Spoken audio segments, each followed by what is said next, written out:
You are being carried. The curtains are drawn. Outside, there are 20 carriages, banners, and guards. Everything befitting the most powerful man in Asia.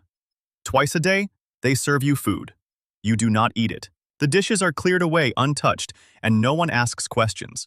Because here, questions cost you your head. They bring you reports. A voice answers from behind your curtain. Not yours, but similar enough that no one wants to check. And right behind you travels another carriage, loaded with salt and fish.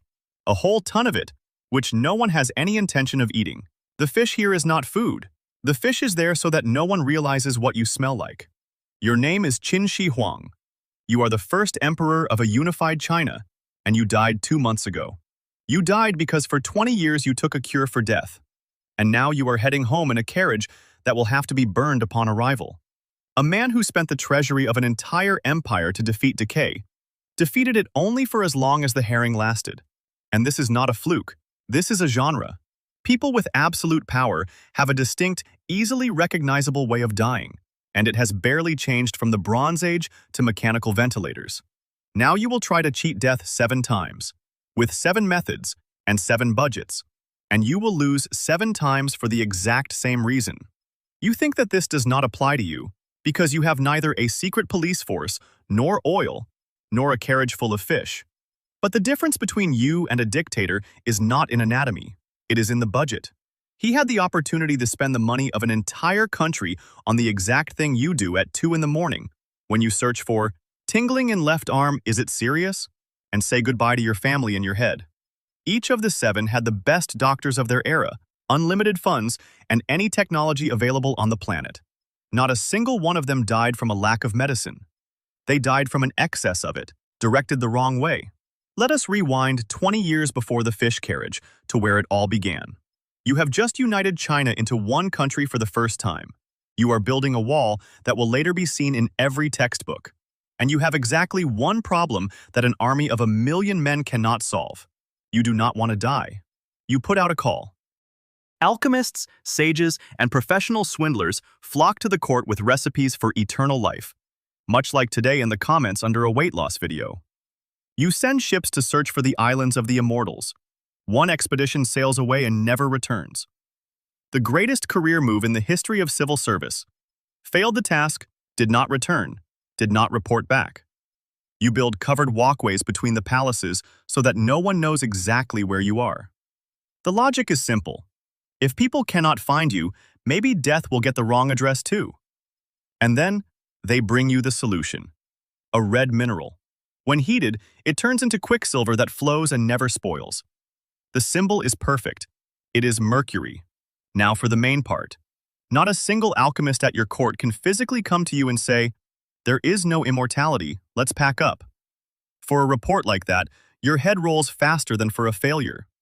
2 of your chief specialists, when there is still no result, simply flee the country, and according to the chronicles, it is after this that you furiously crack down on the scholars.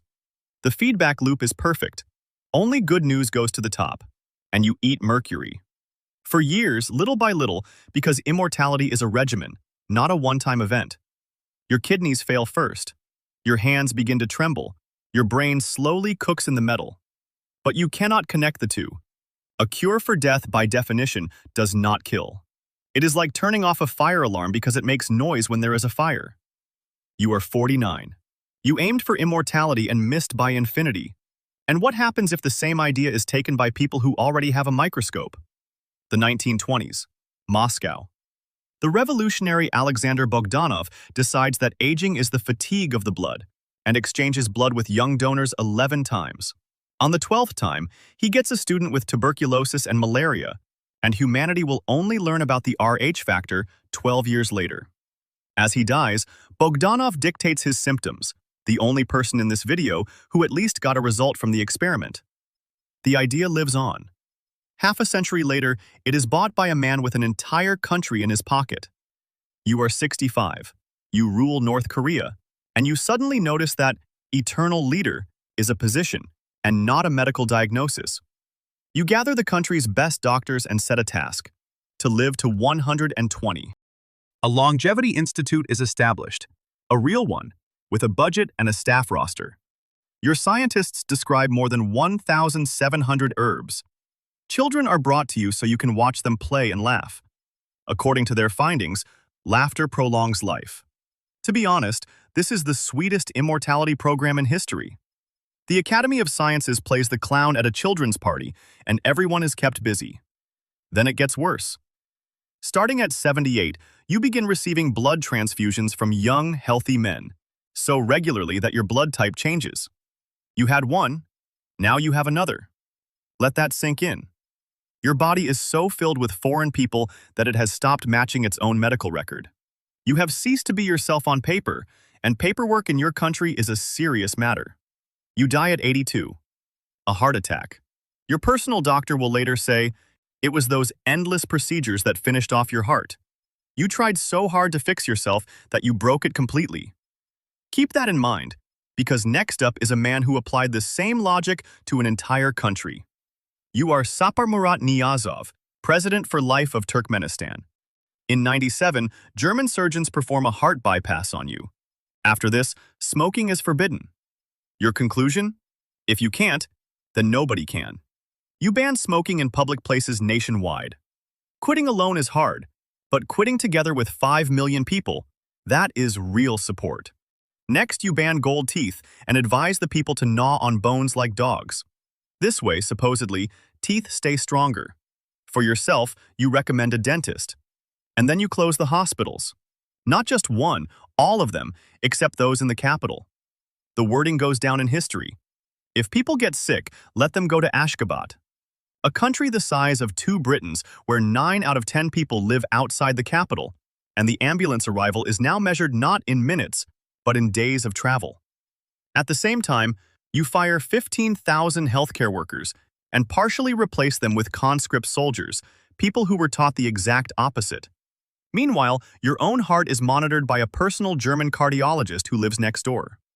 It's not that you don't believe in medicine. You just think that there should be just enough of it for exactly one person. And that person has already been chosen. You die at night, at 66, from cardiac arrest. In a country where you personally destroyed the possibility of getting someone to a doctor quickly.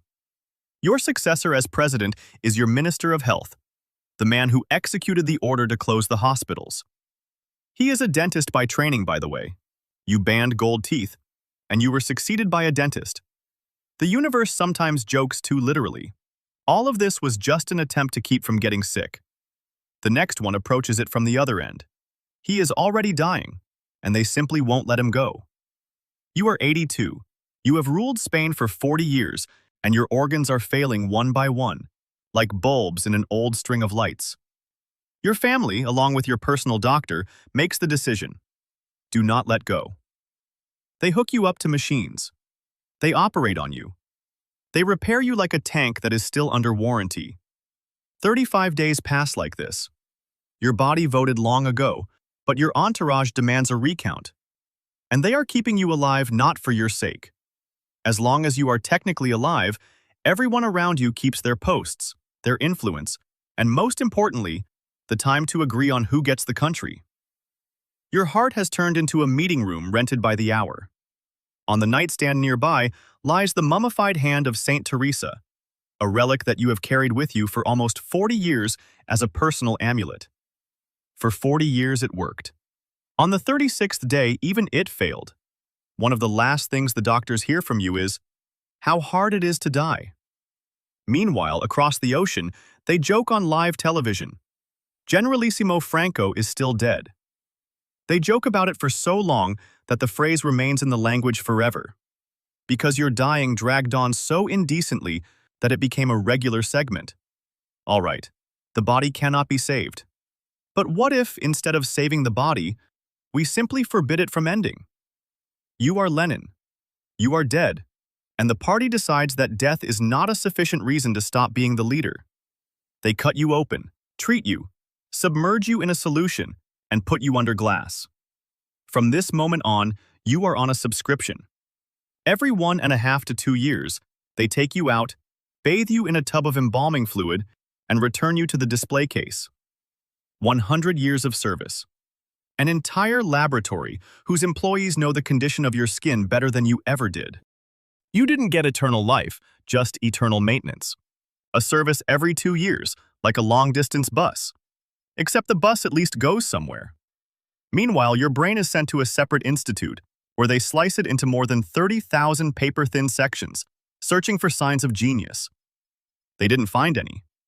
But they searched with extreme diligence, reporting to the top that it was just an ordinary brain, wasn't a scientific stance. It was a death sentence. The result? You intended to enter eternity, but instead you entered a duty roster. I promise you, it gets more frustrating from here. The next one will have the exact same thing done to him against his express will. You rule China for nearly 30 years and never brush your teeth. On principle.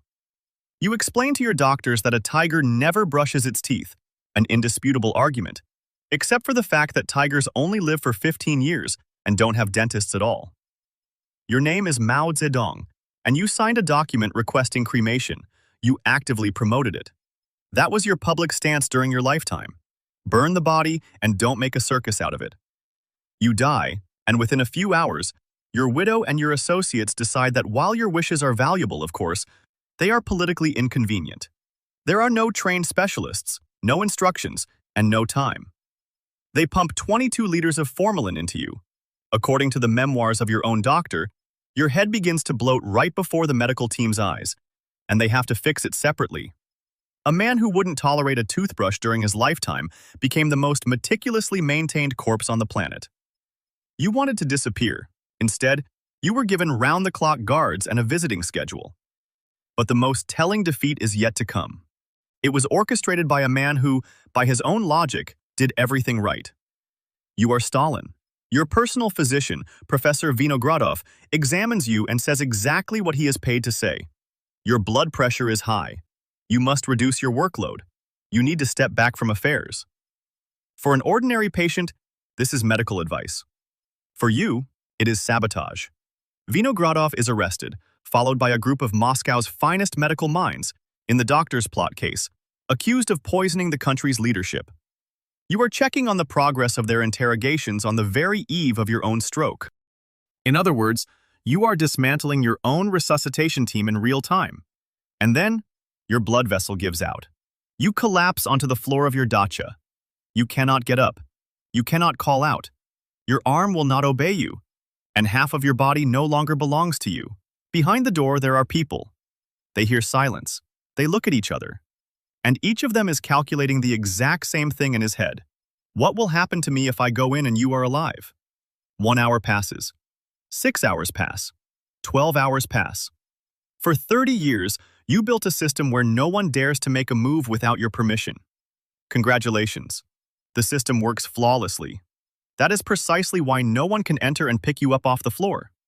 Your associates arrive, look, and leave. In a country where initiative is punished, no one shows it, even over the body of their master. In a few days, you will die.